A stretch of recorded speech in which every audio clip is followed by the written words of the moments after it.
রাসূল বলছে দুইটা জিনিস যে ব্যক্তি আমার কাছে হেফাজত করতে পারবে আমি নবী ওয়াদা করলাম হাসরের ময়দানে আমি তারে হাত ধরে জান্নাতে নিয়ে যাব। জোরে জোরে বলেন মারহাবা। এই মুখ দিয়ে গাজাই টান দেওয়া যাবে না, বিড়িতে টান দেওয়া যাবে না, এই মুখ দিয়ে মদ খাওয়া যাবে না, এই মুখ দিয়ে ফাইসা কথা বলা যাবে না। এই মুখটা যে ব্যক্তি পবিত্র রাখবে রাসূল কথা দিছে রে, ওয়াদা করেছে। শোনো সাহাবীরা, যে ব্যক্তি এই মুখটারে পবিত্র রাখবে এই আল্লাহ নবী বলছে আমি নিজ হাতে তার হাত ধরে জান্নাতে নিয়ে যাব। জোরে বলা যাবে না মারহাবা। আর একটা 2 নাম্বার হলো দু পায়ের মধ্যে স্থান। মুসলমান যেটা লজ্জাস্থান, রাসূল বলছে দু পায়ের মধ্যে বস্তু একমাত্র স্বামী ব্যতীত স্ত্রী অন্য কোন পুরুষের কাছে যাবে না। ও যুবক যারা আজকের মাহফিলে বসছিস, কান্ডা পাইতা শুই না ল, টাকার বিনিময় হোক আর ভালোবাসার বিনিময় হোক, একমাত্র স্ত্রী ব্যতীত যদি অন্য পুরুষের কাছে যাও, রাসূল বলছে কিয়ামতের ময়দানে কঠিন আযাবের মধ্যে পড়বে। দুনিয়ার শাস্তির বিধান শোনো, তারপরে যাই আমরা হাসরের ময়দানে, আগে দুনিয়ার মধ্যে শাস্তির বিধান শুনে নাও। নবী বলছে এই দুইটা জিনিস একমাত্র স্ত্রী ব্যতীত স্বামী অন্যের কাছে যাবে না, স্বামী ব্যতীত স্ত্রী অন্যের কাছে যাবে না। এই দুইটা জিনিস যে ব্যক্তি হেফাজত করতে পারবে আমি নবী তার হাত ধরে জান্নাতে নিয়ে যাব। জোরে বলেন মারহাবা। আজকে তোমরা কত নারী, কত অন্যের বউ, একজনের বউ আর একজন লইয়া যাও, একজনের মায়ের হাত ধরে আর একজন টানাটানি করো। আমার যুবক বন্ধুরা শোনো, আরে নবীর সাহাবীরা কেমন আদর্শবান ছিল রে মুসলমান। আর আমার দেশের অনেক বক্তা এখন পরের বউ ভাগ্যে নিয়ে বিয়ে করে, আবার পরের বউ ভাগ্যে নিয়ে রিসোর্টে ওঠে। জোরে কোন ঠিক কিনা? আবার তারাও নাকি বক্তা, ইসলামের বিধান কেমনে মানে। এই ওয়াজ এখন বাংলাদেশে চলে না।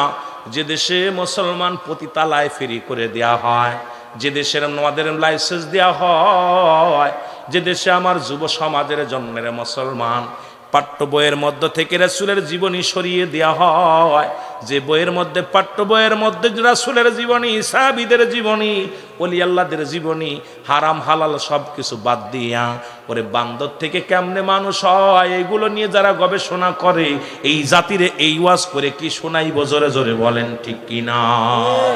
যদি কোনো অবিবাহিত নারী, অবিবাহিত পুরুষ জিনা করে, শাস্তির বিধান হলো তাকে 100 ডোরা মারতে হবে। আর 100 ডোরা মারলে 2 সাইডে মারা পর যেন মারা যায়, সেজন্য মারা যায়।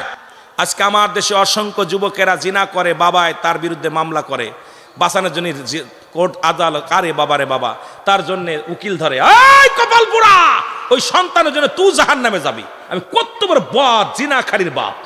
কারণ এই সমস্ত জিনাকারী, এই ভালো করে শুনতে হবে, কারণ জিনাকারী সন্তান, জিনাকারী মেয়ে, জিনাকারী ছেলে, এদেরকে দুনিয়া থেকে কতল করে মেরে ফেলেন, কারণ এদের জন্য আপনি জাহান্নামে যাবেন। আমার দেশিরা এই নট্টটি নিয়া, তারা পতিতালা নিয়া ফুর্তি করে বউ থুইয়া। অনেক প্রমাণ পাওয়া গেছে, দেখা যায় স্বামী স্ত্রী থুইয়া তারা মন্ত্রী হইয়া পরের মেয়ে নিয়ে, পরের বিবি নিয়া, নায়িকা গায়িকা নিয়ে তারা আনন্দ করে। এই দেশে এটা ফুর্তি চলবে না।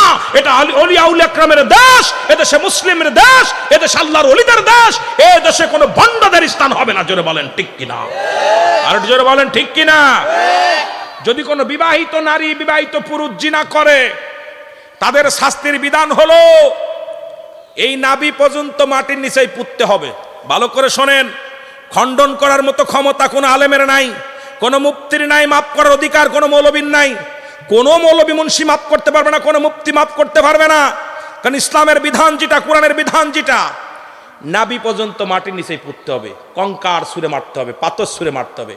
যতক্ষণ পর্যন্ত মৃত্যুবরণ না করবে তাকে মারা বন্ধ করা যায়। নিশ্চিত হয়ে যাবেন যে মারা গেছে, নিশ্চিত হয়ে যাবেন যে মারা গেছে। মারা গেলে তখন তার লাশটা খুঁজে উঠাইতে হবে, খুঁজে উঠাইয়া দিবালয়ে কুকুর শিয়াল দিয়ে খাওয়াই দিতে হবে।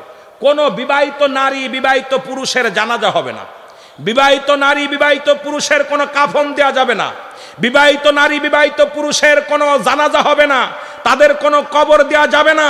ইসলামের বিধান হলো কোন বিবাহিত নারী বিবাহিত পুরুষ যদি জিনা করে তাদের জানাজা কবর, তাদের জানাজা দাফন কাফন এগুলো কিচ্ছু হবে না, এদের দিবালয়ে কুকুর শেল খাওয়া দিতে হবে। একটা বিচার যদি আপনাদের এই বাঁশখালীর জমিনে হতো, আমার বিশ্বাস এই জমিনের মধ্যে এই পাপ রাজ্য ঢুকতে পারতো না। জোরে বলেন ঠিক কিনা, আরো জোরে বলেন ঠিক কিনা। এলো দুনিয়ার শাস্তি, কবরের শাস্তি আরো আছে। কবরের শাস্তিতে কি কঠিন, এটা রাসূলে পাক এই 27 রজবে নবীজি মিরাজে যায় সব দেখে আসছে কাদের কি অবস্থা হবে। রাত্রে কানবেন, বসে বসে কানবেন, আল্লাহ আমি ভুল করেছিলাম, নফসের খায়েছে পড়ি, আল্লাহ আমার তুমি মাফ করে দাও। কারণ এই মাটিতে আপনাকে মাটিতে শোয়ানোর কোনো এখতিয়ার নাই, কাফন পাবেন না, দাফন পাবেন না, এর চাইতে ভয়ঙ্কর আর কি থাকতে পারে। আল্লাহ এইরকম গজব যদি আল্লাহ আমাদের দিয়া দেয়। আজকে আমেরিকা দেখছেন আগুন ধরে গেছে পানির মধ্যে, এটা গজব, পানির মধ্যে আগুন ধরতেছে, এগুলো গজব দেখা পরও মানুষ সচেতন হয় না, জিনা করেন। রাসূল বলছে আমি যখন আমাকে আল্লাহ পাক জান্নাত দেখালেন, জাহান্নাম দেখালেন, এ যুবকরা শোন, একটু ভালো করে শোন, যারা জিনা করে না, যারা পাতলা কাপড় পরিধান করে বা মেয়েদের প্রতি আকৃষ্ট বেশি, মেয়েরা আবার ছেলেদের প্রতি আকৃষ্ট বেশি, ছেলে দেখলে খালি গুরগুর করে আর মেয়ে দেখলে গুরগুর করে, এই দুইটা জাতি। এই আল্লাহ রাব্বুল আলামিন আমার হাবিবকে দেখাইছে। রাসূল বললেন আম্মাজান আয়েশাকে, আয়েশারে আমি দেখলাম এক শ্রেণী পুরুষের লজ্জাস্তন দিয়ে আগুনের ফুলকি বাইর হচ্ছে। এই শোন ভালো করে, এই সুন্নি জামাতের ভাইরা, আমাদেরকে এই ওয়াজগুলো শুনতে হবে, করতে হবে। ওই তেলমের ওয়াজ বন্ধ, এখন ওই তেলমের ওয়াজ ওইগুলো বন্ধ, আমাদেরকে সংশোধন হতে হবে, আমাদেরকে জাতিকে বাঁচাইতে হবে, সুন্নি জামাতকে বাঁচাইতে হবে। সুন্নি জামাত একমাত্র আল্লাহর কাছে প্রিয় দল, একমাত্র রাসূলের কাছে প্রিয় দল, একমাত্র রাসূলের সৈনিক। এটা মানুষকে জানানোর জন্য আমাদের হকপন্থী কথা, হকপন্থী আলোচনা আমাদের বেশি বেশি দরকার। এ ভাইরা আমার, ঈদে মিলাদুন নবী সাল্লাল্লাহু আলাইহি ওয়াসাল্লামের মাহফিল। ঈদ মানে আনন্দ, মিলাদ মানে জন্মবৃত্তান্ত। যারা কয় ঈদে মিলাদুন নবী মানি না, তাদের জন্য একটা সূরায় যথেষ্ট, সূরা ইখলাস। আমার আল্লাহ বলেন বিসমিল্লাহির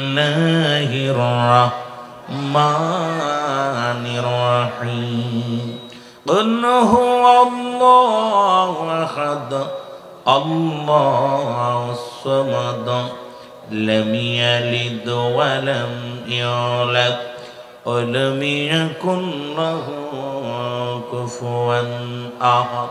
সুবহানাল্লাহ। আল্লাহ ডাকতে বলে, হাবিব ওদেরকে জানায় দাও আমি আল্লাহ এই আসমান জমিনের মধ্যে কাউকে জন্ম দিই নাই, কারো থেকে জন্ম নিই নাই। সুতরাং নবীর জন্ম আছে। মিলাদ শব্দের অর্থ হলো জন্ম। ও মুসলমান, ঈদ মানে আনন্দ, মিলাদ শব্দের অর্থ হলো জন্মবৃত্তান্ত। সুতরাং নবীর আব্বার নাম আব্দুল্লাহ, মার নাম আমেনা, নবীর বাবার নাম আব্দুল্লাহ, মার নাম আমেনা, দাদার নাম আব্দুল মুত্তালিব, দাদির নাম ফাতিমা। নবীজির মুসলমান, নবীজির নানার নাম মুহাবজুরি, নানির নাম বাররা। ও মুসলমান, শুধু তাই নয়, আমার নবীজির বংশ ছিল কুরাইশ বংশ। রাসূল আকরাম সাল্লাল্লাহু আলাইহি ওয়াসাল্লাম 570 খ্রিস্টাব্দে দুনিয়ার মধ্যে আগমন করেছে। সুতরাং আমার নবীর জন্ম আছে, আমার নবীর জন্ম আছে, আল্লাহর কোনো জন্ম নাই। সুতরাং মিলাদ একমাত্র আল্লাহর নাই, পৃথিবীর সব জাতির মিলাদ আছে। জোরে বলেন ঠিক কিনা। এত মারামারি হাঙ্গামার প্রয়োজন নেই। তাদেরকে জানায়া দিবেন আল্লাহ কাউরে জন্ম দেয় নাই, নবী জন্ম দিয়েছে, জন্ম নিয়েছে। আমার নবী দুনিয়ার মধ্যে আগমন করেছে। এখন যারা ঈদ মিলাদুন নবী মানে না, তাদের জন্য একখানা দলিলই যথেষ্ট। সেই দলিল বলবেন, এখানে প্রমাণ করো আল্লাহর কোনো ছেলে নাই, মেয়ে না, আল্লাহর আব্বার নাম কি, মার নাম কি, দাদার নাম কি, দাদির নাম কি, আল্লাহ পাক কবে আসছে দুনিয়ার মধ্যে একবার জানায়া দাও। কিন্তু রাহমাতুল লিল আলামিনের ঈদে মিলাদুন নবী আমরা পালন করি। নবী 570 খ্রিস্টাব্দে দুনিয়ার মধ্যে আগমন করেছে। বাবার নাম ছিল আব্দুল্লাহ, মার নাম ছিল আমেনা, দাদির নাম ছিল দাদার নাম ছিল আব্দুল মুত্তালিব, দাদির নাম ছিল ফাতিমা, নানার নাম ছিল ওয়াহাবজুরি, নানির নাম ছিল বাররা। এ মুসলমান শুনে নাও, শুনে নাও, এইগুলো আমার আল্লাহর পরিচয়টা তুমি দিয়ে দাও। আল্লাহ কয় হাবিবরে জানায় দাও, কাউরে জন্ম দিই নাই, কারো থেকে জন্ম নিই নাই। আসমান জমিনের মধ্যে আমার সমতুল্য সমকক্ষ আর কেউ নাই। সারা পৃথিবীর সমস্ত জাতিগুলো আমার মুখাফেকি, আমি কারুর মুখাফেকি নাই। যারা বলেন ঠিক কিনা। এখন ঈদ আগেই বলছি, ঈদ মানে আনন্দ, মিলাদ মানে জন্মবৃত্তান্ত। ঈদে মিলাদুন নবী মানে শব্দের অর্থ হলো, এখন মুসলমানদের ঈদ হলো 5টা। জোরে বলেন মারহাবা। আমরা ঈদে মিলাদুন নবী এক নম্বরে হলো ঈদে মিলাদুন নবী সাল্লাল্লাহু আলাইহি ওয়াসাল্লাম, 2 নম্বরে হলো ঈদুল ফিতর, 3 নম্বরে ঈদুল আযহা, 4 নম্বরে মুসলমান শুনে নাও 4 নম্বরে হলো ইয়াউমুল জুম্মা, 5 নম্বরে হলো আরাফাতের ময়দান। এই 5টা ঈদের সর্বশ্রেষ্ঠ ঈদের নাম হলো ঈদে মিলাদুন নবী সাল্লাল্লাহু আলাইহি ওয়াসাল্লাম। জোরে জোরে চিল্লায়ে বলা যাবে না মারহাবা। নবী লাগবে কবরে, নবী লাগবে মিজানে, নবী লাগবে ফুলসিরাতে গো, নবী লাগবে ইয়াউমাল কিয়ামতের ময়দানে। নবী বিনা কোনো বান্ধব নাই, নবী বিনা কোনো দরদি নাই, নবী বিনা কোনো গতি নাই। এই নবীর প্রেম ভালোবাসা যার অন্তরে যতটুক, তার ঈমান বলতে ততটুক। নবীর প্রেম ভালোবাসা যার অন্তরে নাই, তার ঈমান বলতে কিচ্ছু নাই, সরাসর বেঈমান। জোরে জোরে চিল্লায় বলেন ঠিক কিনা? সেই নবীর প্রেম ভালোবাসা আমাদের অর্জন করার দরকার আছে কিনা? জোরে চিল্লায় বলেন আছে কিনা? ও বাজানেরা, সেই নবী তো আর কিয়ামত পর্যন্ত আর কোনো নবী আসব না। কিয়ামত পর্যন্ত তওবার দরজা খোলা। আর মানুষের 2টা টাইমে মরণ হয়, একটা হলো রাতের বেলা, একটা হলো দিনের বেলা। ও মুসলমান শুনে নাও, শুনে নাও, পৃথিবীর মধ্যে আসার একটা সিরিয়াল আছে যার কোনো সিরিয়াল নাই। দেখা যায় দাদা জিন্দা দুনিয়ার মধ্যে, নাতি নাই, বাবা জিন্দা সন্তান দুনিয়ার মধ্যে নাই। আল্লাহ আল্লাহ, কখন যেন দুনিয়া থেকে বিদায় হয়ে যায় কেউ বলতে পারি না। ও দুনিয়ার মুসলমান,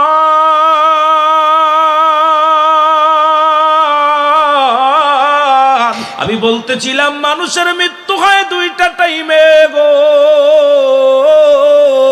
একটা হলো রাতের বেলা, একটা হলো দিনের বেলা। ও মুসলমান, দিন শুরু করেছি মৃত্যুবরণ করি নাই, রাত শুরু করেছি এখনো মৃত্যুবরণ করি নাই। রাত শেষ করতে পারবো কেউ বলতে পারি না, মুসলমান ঠিক কিনা?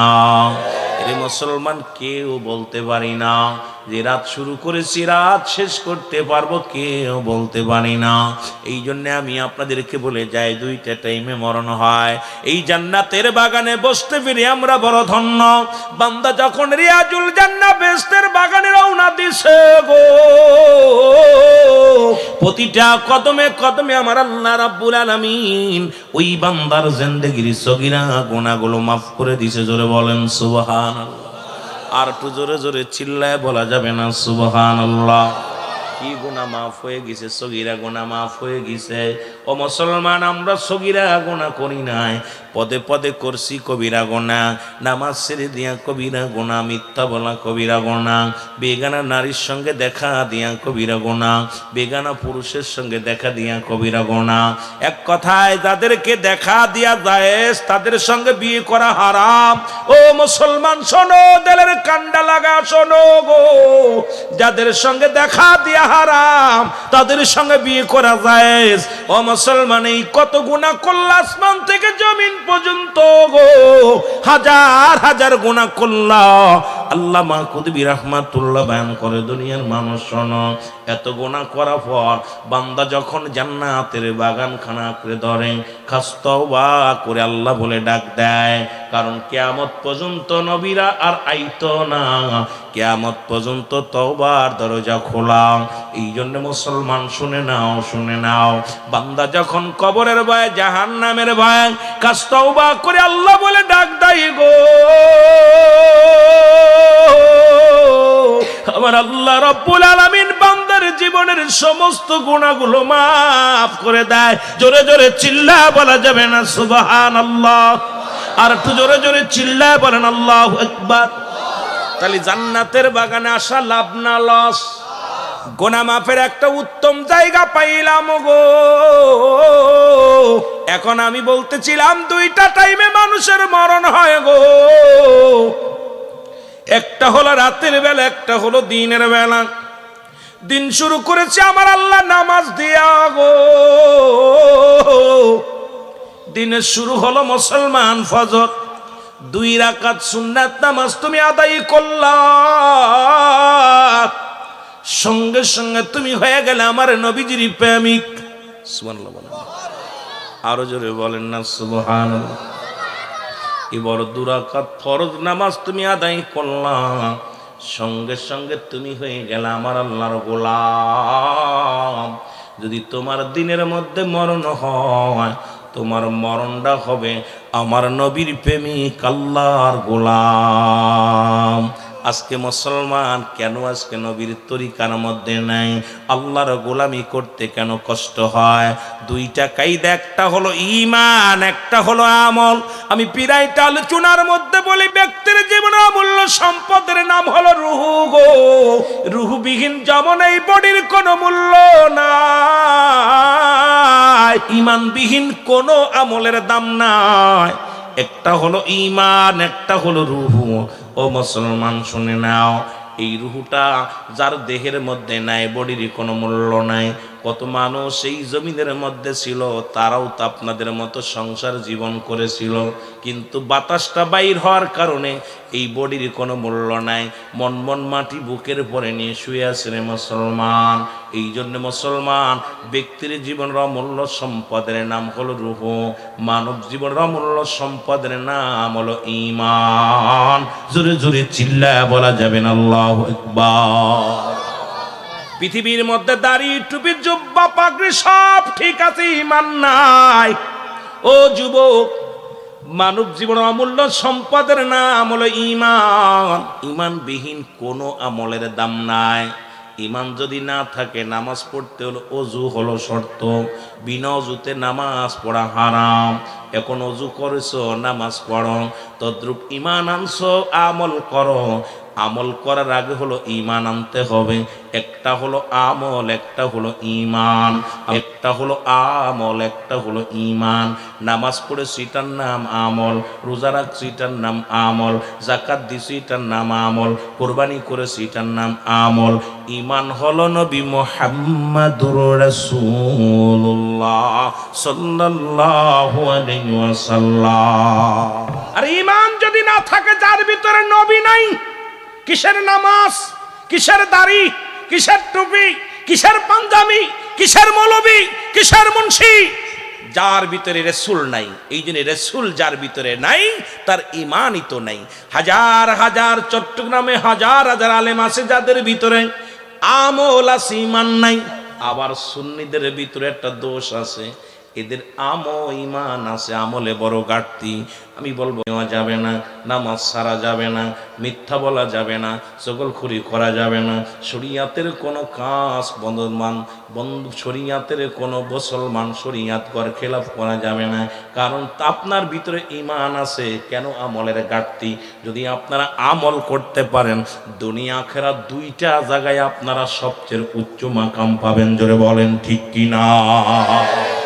ইসলামের 5টি স্তম্ভ, 1 নাম্বার হলো কালেমা, 2 নাম্বার নামাজ, 2 নাম্বার কি, 3 নাম্বার রোজা, 3 নাম্বার, 4 নাম্বার, তার 5 নাম্বার। এ মুসলমান, এই 5টার হক, 5টা স্তম্ভের মধ্যে, 5টা খুঁটির মধ্যে সুন্নিদের 1 নাম্বার ঈমানটা তো মজবুত, এর মধ্যে কোনো ফাটল ধরাতে পারে না।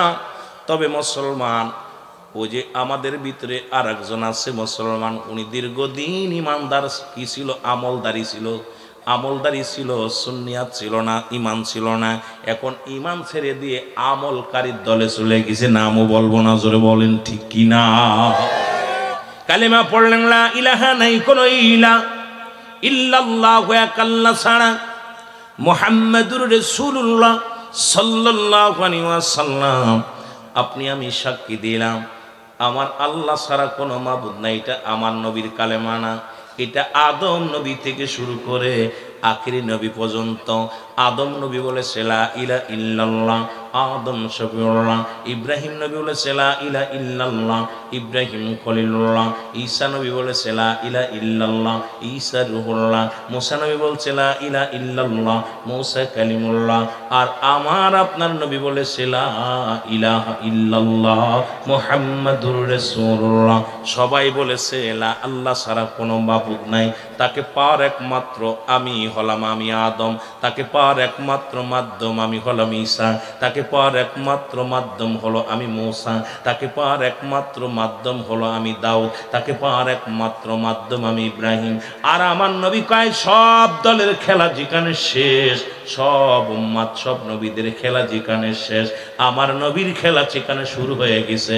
নবী কয় একমাত্র আল্লাহ পাওয়ার ঠিকানা আমি নবী রাহমাতুল লিল আলামিন, আমার পরে আর কোন নবী আসবে না, আমি আখিরি নবী। আমার উম্মত যদি হতে চাও এই কালেমার মধ্যে তোমরা অংশগ্রহণ করো, এই কালেমা পঞ্জি ধরো, যদি আখিরাতে পার হতে চাও। জোরে বলেন ঠিক কি না?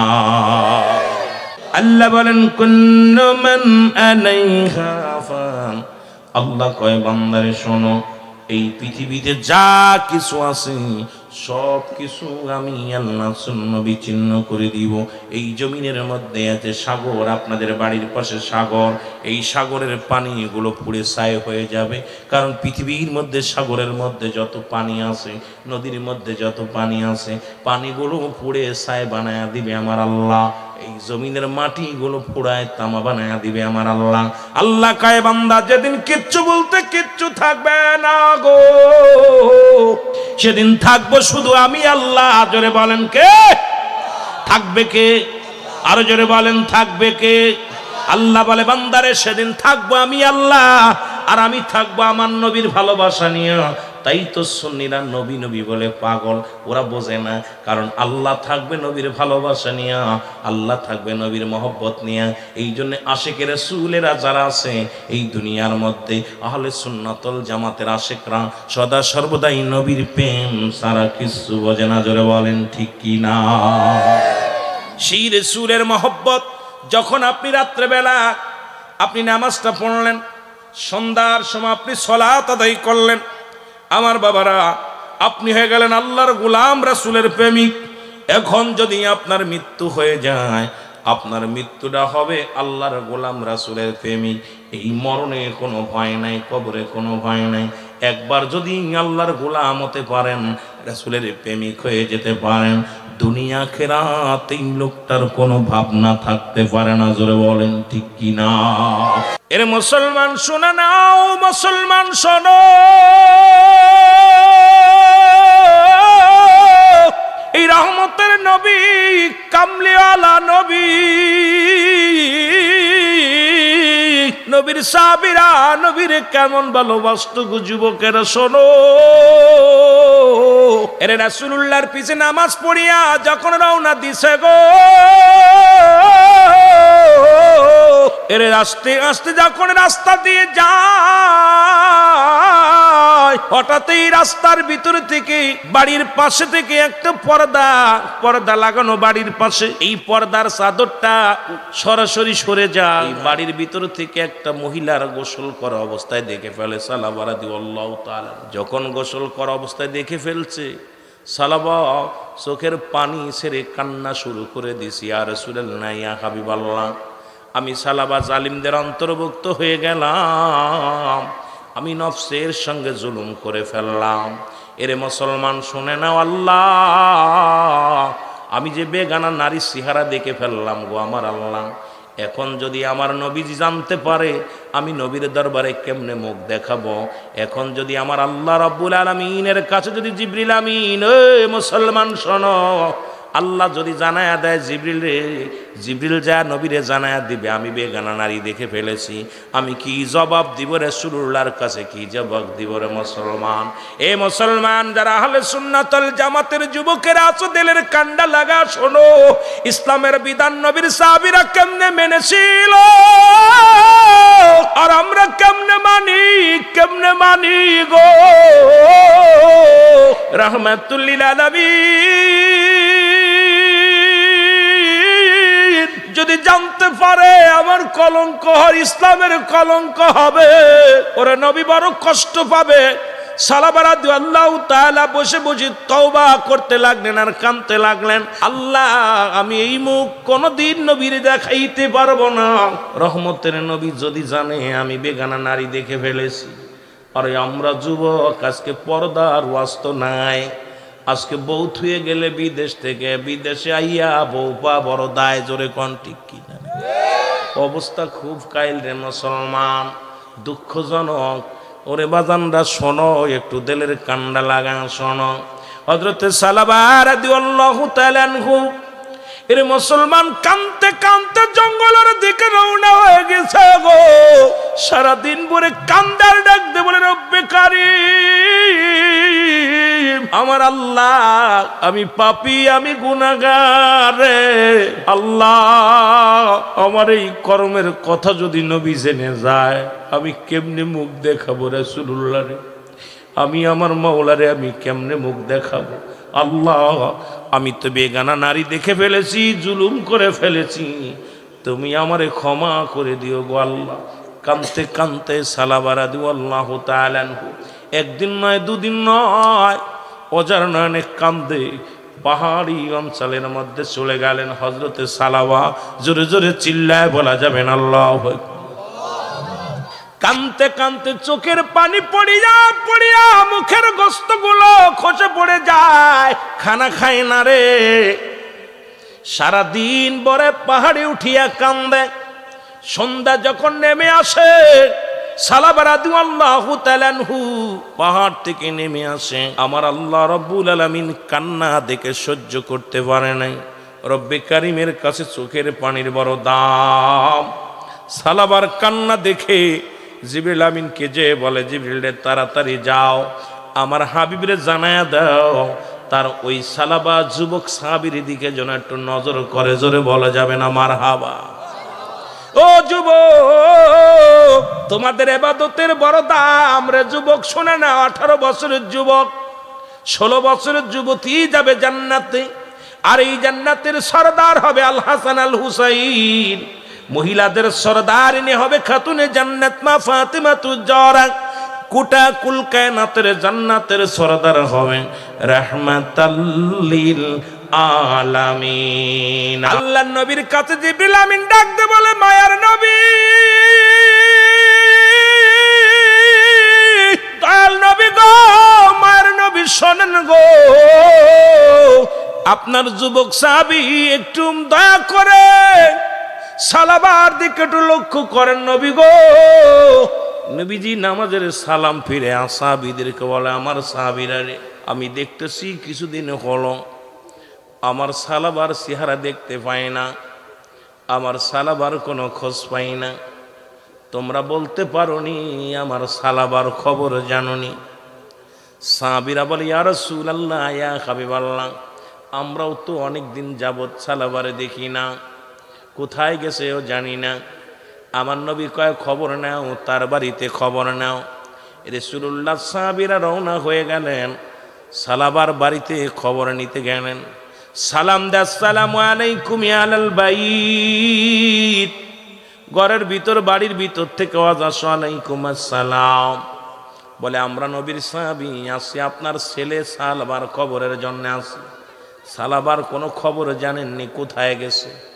বাবাও পাগল হয়ে যায়, ডাক দে বলে, আমি তো জানি না, আমার সালাবারে আমিও খুঁজে পাই না, সালাবা কোথায় গেছে আমিও জানি না। জোরে বলেন আল্লাহু আকবার। আল্লাহ নবীর কাছে খবর গেল। নবী বলেন, ও আমার সাহাবীরা, কি খবর বলো? বলি, ইয়া রাসূলুল্লাহ, ইয়া হাবিবাল্লাহ, আপনার যুবক সাহাবী সালাবার কোনো খবর পাই নাই। নবী বললেন, না জানি কাফেররা মেরে ফেলেছে, মক্কার কাফেরেরা। মক্কার কাফেরেরা বড় দুষ্ট, মদিনার কাফেরেরা না জানি আমার আশিকরে মেরে ফেলেছে। তোমরা তাড়াতাড়ি খোঁজ লাগাও, আমার সালাবারে খোঁজে নিয়ে আসো। নবীজি ডাক দিলেন, সাহাবীরা কোথায়? সাহাবীরা চলে আসলেন। নবীজি বললেন, আমার নবী ডাক দেবলা, আবু বকর রে, আবু বকর শোনো, তুমি যাবা হযরত উসমান গনির সঙ্গে। মুসলমান শুনে নাও, তোমরা দুজন যাবে। নবীজি ডাকলেন, হযরত মুসলমান শুনে নাও, মুসলমান শুনে নাও। দ্বিতীয় খলিফা আবু হযরত উমর ফারুক রাদিয়াল্লাহু তাআলাকে ডাকতে বলেন, হে উমর, আমি ঘোষণা করে দিলাম, তুমি যাও শেরে খুদা হযরত আলীকে সঙ্গে নিয়ে দুজন দুজন করে এরকম সবাই রওনা দিয়ে দাও। পাহাড়ের অলিগলির মধ্যে খোঁজো, কোথায় আমার সালাবা, কোথায় আমার সালাবারে খুঁজে দেখো, কোনো কাফের বন্দি করে রাখছে না জানি, কাফের বেঈমানেরা আমার সালাবাকে মেরে ফেলেছে, তাড়াতাড়ি খবর নেও। রওনা হয়ে গেলেন মক্কা মদিনার অলি গলির মধ্যে। নবীর সাহাবীরে খুঁজতে অন্য হয়ে গেলেন। জোরে বলেন মারহাবা। সাহাবীরা কুটো মক্কা মদিনা অলি গলি ঘুরিয়ার কোথাও পাইলেন না সাহাবীর সন্ধান। রাসূলুল্লাহর কাছে ফিরে আসিয়া বলে, নবী গো, ও মায়ার নবী গো, সালাবার সন্ধান পাইলাম না, কোথাও তার খবর পাইলাম না। নবী বলা, ও বকর রে, তাড়াতাড়ি খোঁজ নাও, তাড়াতাড়ি খবর নাও। নবী বললেন, উমার শোনো গো, ও আমার আলী শোনো, তোমরা যাও মরু প্রান্তরের দিকে যাও, জঙ্গলার দিকে যাও, দেখো ওই পাহাড়ি জঙ্গলের মধ্যে আমার সালাবারে কোথাও লুকায় রাখছে না, কোন হালাত আছে খবর নাও। নবীর সাহাবী হযরত ওমর ফারুক রাদিয়াল্লাহু তাআলা আনহু, হযরত আলী রাদিয়াল্লাহু তাআলা আনহু দুজনেই রওনা হয়ে গেলেন। দেখে রাখালিরা বকরি চড়ায়, রাখালিরা বকরিগুলো চড়াইতেছে জঙ্গল দিয়ে। হযরত ওমর ফারুক রাদিয়াল্লাহু তাআলা আনহু ডাক দে বলে, ভাইয়েরা রে, ও আমার রাখাল ভাইয়েরা রে, তোমরা কি সালাবারে দেখেছ? রাখালেরা বলে, সালাবাবার কে? বলে, আমার নবীর সাহাবী, একজন যুবক সাহাবী, আজ কতদিন যাবত তারে পাওয়া যায় না, তোমরা তার খবরও বলতে পারবানি। রাখালেরা বলে, আমরা তো সালাবারে চিনি না, তবে এই রকম একজন লম্বা মানুষ, অল্প বয়স, এই 22-25 বছর বয়সের এক যুবক, আজ কটা দিন হয়ে গেল ওই পাহাড়ের উপরে উঠিয়া কান্দে। সকালবেলা ঘুম থেকে উঠিয়া ওই পাহাড়ের উপরে চলে যায়, সন্ধ্যা পর্যন্ত শুধু পাহাড়ে সিজদায় মারিয়া কান্দে। যখন সন্ধ্যা গনিয়ে আসে, নেমে আসে, ওই লোকটা কাঁদতে কাঁদতে তুই কঙ্কাল হয়ে গেছে, পাহাড়ের মধ্যে উঠতে পারে না রে। ও নবীর আশিকেরা শোনো গো, বলে রাখালেরা রে, আগে বলো খবরটা। বলে, বাইরে তোমার পরিচয়? বলে, আমার নাম হযরত ওমর ফারুক রাদিয়াল্লাহু তাআলা আনহু, আমার নাম হযরত আলী রাদিয়াল্লাহু তাআলা আনহু। বলে, ভাই উমর আর আলী রে, শোনো, এই লোকটা এত কান্নাকাটি করে, এই কান্না দেখিয়ে আমাদের পাহাড়ের পশুগুলো খানা ছেড়ে দিছে, আমাদের পশু পাখিগুলো খানা বন্ধ করে দিছে। এই লোকটা এত ক্লান্ত, পাহাড় উঠতে পারে না, পাহাড়ের মধ্যে এলে দুলে পড়ে যায়। আমরা বকরি দহন করি আনিয়া এই লোকটা রাতে দিয়েছিলাম রে, এই লোকটা দুধের পেয়ালা হাতের মধ্যে নিয়ে এত জোরে এত ফুপায় ফুপায় কাঁদতেছিল গো। ওই যুবকের কান্নার চোখের পানি পড়িয়া রে দুধ আর পানি একাকার হয়ে গেছে। আমরা ওই লোকটার গায়ে বল নাই বলে দুধ দিয়েছিলাম দহন করিয়া, যে দুধটুকু খায়া যেন গায়ে বল হয়।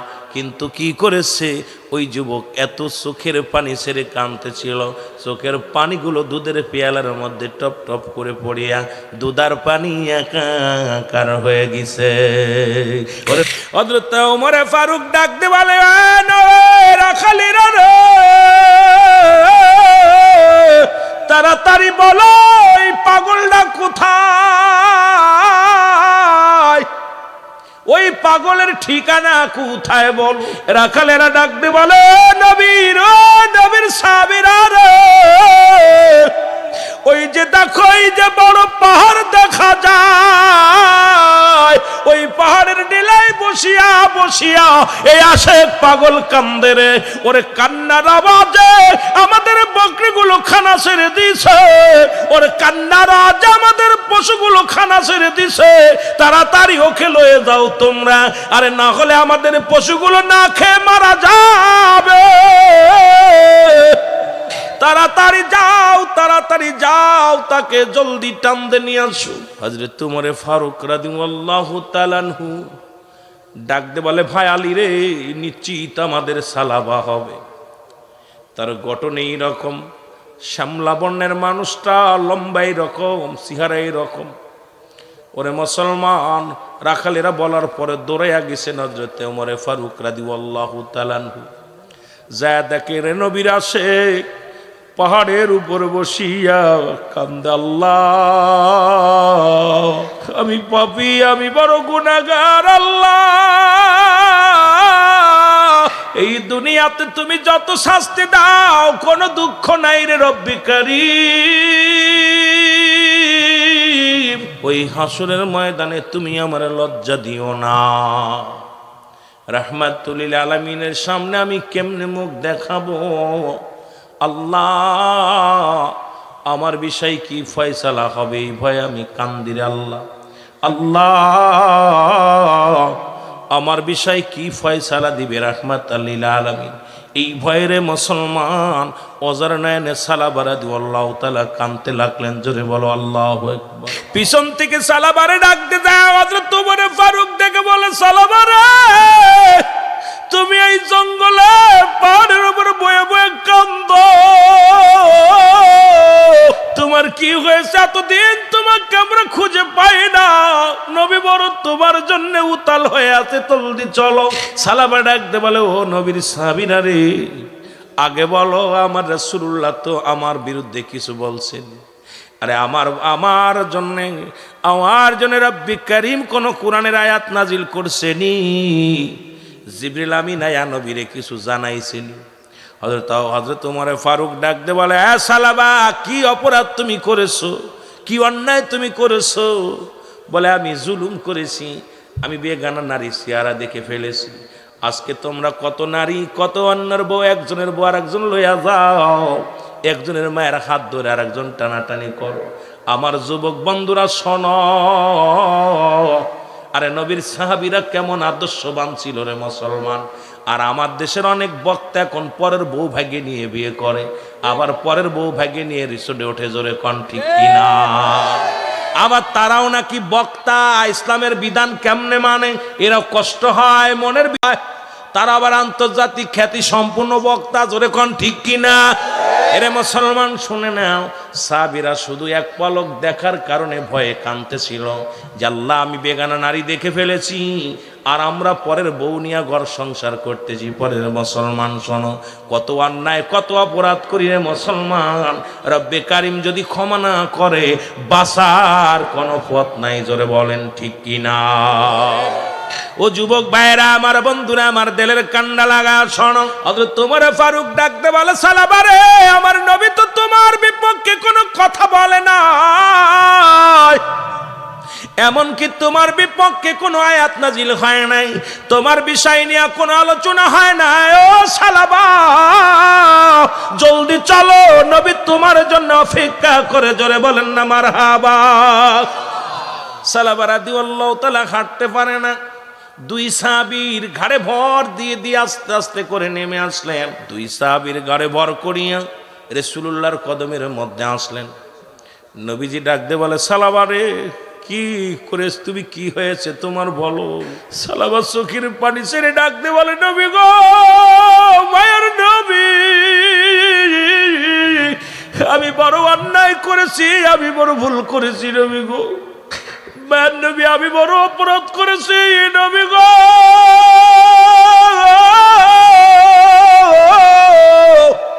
আমার এই ভুল যদি রব্বে কারীম ক্ষমা না করে আমি হাসরের ময়দানে কি জবাব দিব?